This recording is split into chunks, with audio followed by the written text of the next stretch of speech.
নিয়ন্ত্রণে। যদিও আমরা জানি যে আগুনের যেই তাপ কিছুটা স্তিমিত হয়ে আসলেও নিয়ন্ত্রণে আসা এখনো সম্ভব না, বা ভয়াবহ যে আগুনটা লেগেছে তার বিস্তৃতি অনেক বেশি। যদিও পানি স্বল্পতা বা বিভিন্ন প্রতিবন্ধকতায় হয়তোবা কিছুটা বেগ পেতে হচ্ছে, কিন্তু তারপরও ১৯টি ইউনিট ফায়ার সার্ভিসের তারা কিন্তু কাজ করছে।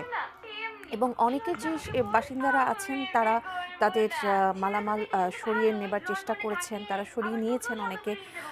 তারপরেও যে ক্ষয়ক্ষতি হয়েছে, এবং অনেকে বলছে যে প্রতি বছর আসলে এরকম আগুন লাগার ঘটনা ঘটে। সেটি আসলে তদন্ত সাপেক্ষে বা এই ঘটনা কেন ঘটছে বারবার সেটি সবাই অনেকে দাবি করেছে সেখানে। আমাদের সহকর্মী আরেকজন রয়েছেন, সহকর্মী এসআই রাজ। আমরা তার সাথে যুক্ত হবার চেষ্টা করব। রাজ, সম্রাট যেমনটি বলছিলেন যে ২.৫ ঘন্টা আগে থেকে যখন থেকে কাজ করছিলেন ফায়ার সার্ভিসের, তখন আসলে যে অবস্থা দেখেছেন হয়তো